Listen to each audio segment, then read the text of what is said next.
সকাল সকাল ঘুম থেকে উঠে মায়ের সংসারে কাজ করতে শুরু করে দিয়েছি। আজকে দুপুরে রান্না আমি করব, যেহেতু মা বাড়িতে নেই। আব্বু সকাল সকাল বাজার থেকে আমাকে 1 কেজি গরু মাংস এনে দেয়। আজকে দুপুরে গরু মাংস রান্না করব, তাই কেটে বেছে নিচ্ছিলাম। যদিও আজকে বিকেলে আবার বাড়িতে চলে যাব, আমি গতকাল রাতে এসেছি। তো আব্বু সকাল সকাল দেখি বাজার থেকে 1 কেজি টাটকা গরু মাংস নিয়ে এসেছে। মেয়ে এসেছে বলে কথা, মেয়েকে একটু মাংস খাওয়াবে। আর মাও যেহেতু আজকে বাড়িতে থাকবে না, তাই একদম সকাল সকাল ঘুম থেকে উঠেছি। মায়ের সংসারের কাজগুলো আজকে আমাকে সব করতে হবে। সকালে নাস্তা বানিয়ে ঘর বাড়ি পরিষ্কার করে ঝাড়ু দিয়ে তারপর থালা বাসন মেজে আমি মাংস কাটতে বসে গিয়েছি। মা বাড়িতে না থাকলে কি আর ভালো লাগে? পুরো বাড়িটাই যেন শূন্য আর ফাঁকা ফাঁকা লাগছিল। কিছুই করার নেই, মা একটু কাজে গিয়েছে। আর আমিও আজকে বিকেলেই চলে যাব, বাবার বাড়িতে থাকতে পারবো না। সামনে যেহেতু কোরবানির ঈদ, বাড়িতে অনেক কাজ পড়ে আছে, সেই কাজগুলা করতে হবে। যাই হোক, আমার পাশে আমার সকিন আন্টি বসে থেকে গল্প করছিল আর সাথে কিছু পেঁয়াজও কেটে দিচ্ছিল। এখন আমার মাংস পেঁয়াজ কাটা শেষ, ভালো মতো ধুয়ে নিব। আজকের গরু মাংসটা আমি চুই ঝাল দিয়ে রান্না করে আব্বুকে খাওয়াবো, কারণ আব্বু কোনোদিন আসলে চুই ঝাল দিয়ে গরু মাংস খায়নি। আর আমার আব্বু না আমাকে ছোট থেকে বিটি বিটি বলে ডাকে। তো আব্বু আমাকে বলেছিল এবার আসার সময় সাথে চুই ঝালও নিয়ে আসবা, গরু মাংস দিয়ে খেতে কেমন লাগে দেখবো। তাই আমিও বাড়ি আসার কিছুদিন আগে চুই ঝাল অর্ডার করে দিয়েছিলাম। আমি সব সময় ইকোইটস এই ফেসবুক পেজ থেকে চুই ঝালগুলো নিয়ে থাকি। এর আগে আমি বেশ কয়েকবার নিয়ে খেয়েছি। তারা দেশীয় চুই ঝালগুলো কিন্তু সেল দিয়ে থাকে এবং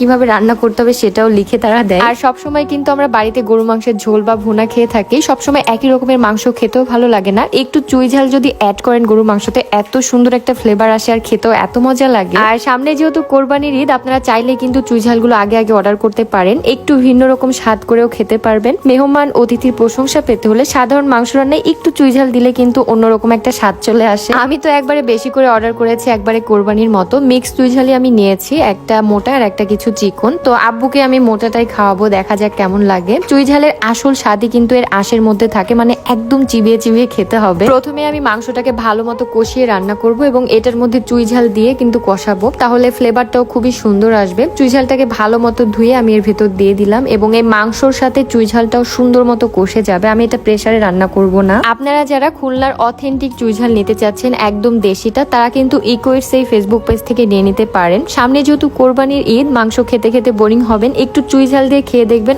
অনেক অনেক মজা লাগবে। তাদের পেজটা আমার ক্যাপশনে মেনশন করা থাকবে, ডিরেক্ট সেখানে মেসেজ দিয়েও কিন্তু অর্ডার করতে পারেন। এই যে দেখেন, আমার মাংস রান্না একদম কমপ্লিট। রান্না তুলে দিয়ে আমি অনেক কাজ করে ফেলেছি, তাই বেশি ভিডিও ক্লিপ নিতে পারি নাই। চুই ঝালগুলো এত সুন্দর সিদ্ধ হয়েছিল। যাই হোক, এদিকে আমার মাংস রান্না কিন্তু একদম কমপ্লিট, আব্বুকে তুলে দিব খাওয়ার জন্য। আমিও দুপুরে অনেক কাজ সেরে ফেলেছি এর মধ্যে। তো এখন আব্বুকে বেশি করে চুই ঝালটাই দিচ্ছিলাম, কারণ আব্বু যেহেতু চুই ঝাল খেতে চাচ্ছিল এবং এটা নাকি আব্বুর ভীষণ পছন্দ হয়েছে। আজকে দুপুরে বাপ বেটি মিলেই খাওয়া দাওয়া করলাম, মা যেহেতু ছিল না। আর এই তো বাইরে ঝুম বৃষ্টি হচ্ছিল, তারপরও কিছু করার নেই, আজকে আমার বিকেলে চলে যেতে হবে। মানে বৃষ্টি একটু থামলে আমি সিএনজি নিয়ে চলে যাব। আজকের মতো এখানে বিদায় নিচ্ছি। সবাই ভালো থাকবেন, সুস্থ থাকবেন। আল্লাহ হাফেজ।